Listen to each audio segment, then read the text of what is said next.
Welcome back. This is chapter 3, Ranga's marriage, written by Masti Venkatesha Iyengar. And now, I'm going to explain page number 21st to you. So here we go.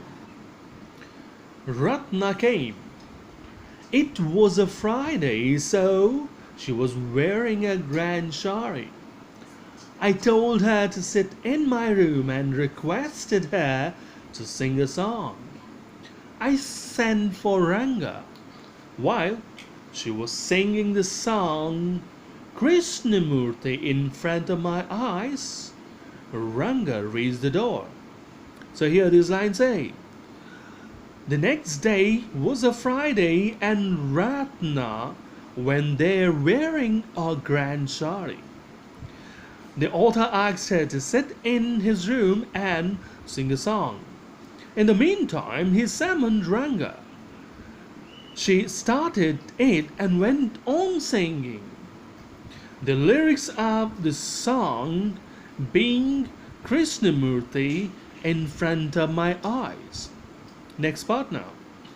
Ranga reached the door and stopped at the threshold.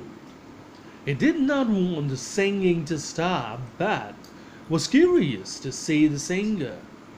Carefully, he peeped in. The light coming into the room was blocked. Ratna looked up and seeing a stranger there, abruptly stopped.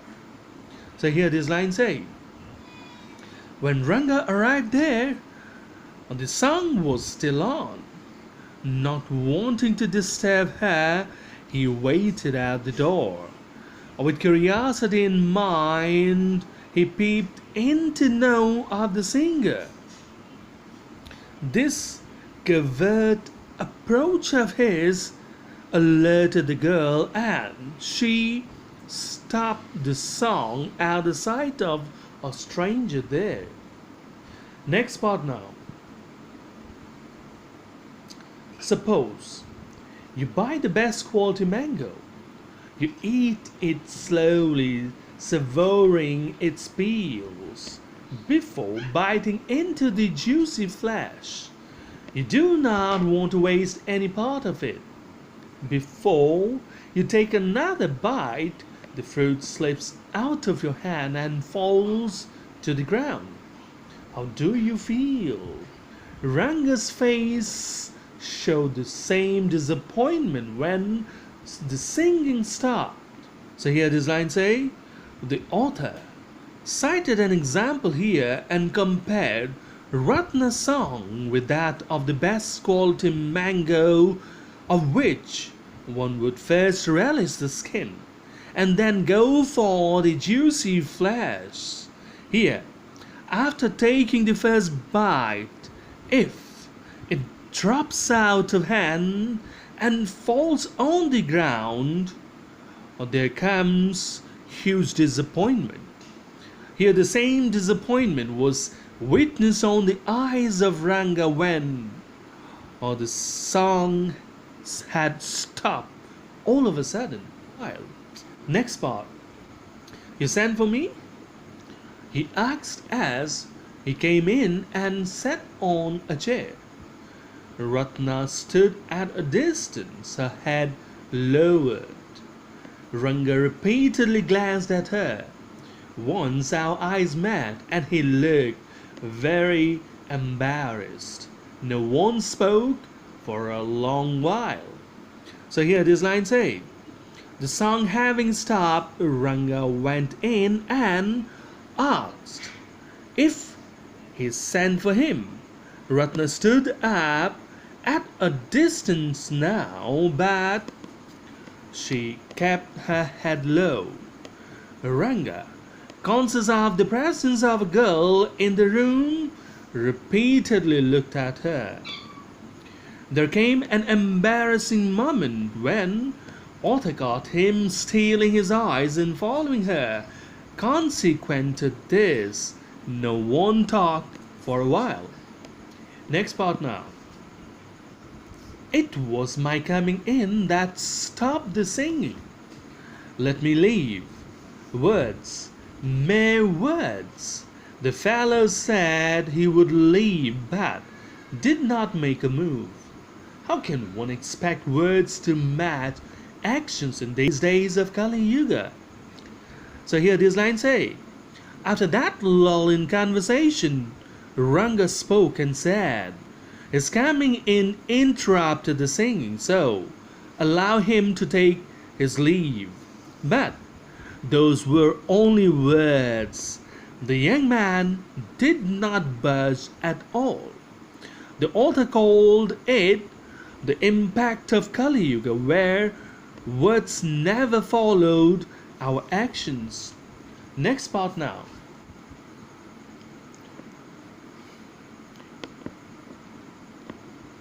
Ratna ran inside, overcome by shyness. After a while, Ranga asked, "Who is that girl, Swami?" "Who's that inside?" the lion wanted to know. The he-goat who had taken shelter in the temple replied, "Does it matter who I am? I am a poor animal who has already eaten 9 lions. I have vowed to eat one more. Tell me, are you male or female?" The lion fled the place in fear, it seems. So here this line say, Ratna went running inside, feeling uncomfortable there. After a little while, Ranga was tempted to make an inquiry of the girl and asked then who that girl inside was. The author related a story here in which the lion Ranga wanted to know who the creature was inside. At that, the he-goat, the author, who had taken a shelter inside the temple, replied whether it mattered who he was. He had been a poor nasty creature who had already made 9 lions his victims, and now he had pledged to make one more kill. Then he inquired whether he was a male or female lion. Hearing this, the lion fled from there. Next part now.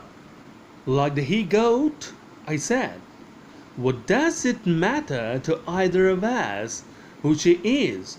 I'm already married and you aren't the marrying kind.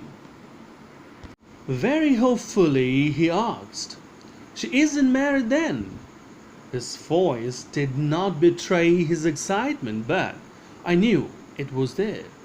So here this line say, like a he-goat, the author asks him if it mattered at all who that girl was, since he had already been married and the young man was not the kind who was willing to marry. Again, he inquired with hope and said probably she was not married then. His voice had excitement as he asked about these things. Next part now. She was married a year ago. His face shriveled like a roasted brinjal. After a while, Ranga laughed, saying, "I must go, I have work at home." So here this line say, the author replied, she had been married for a year now.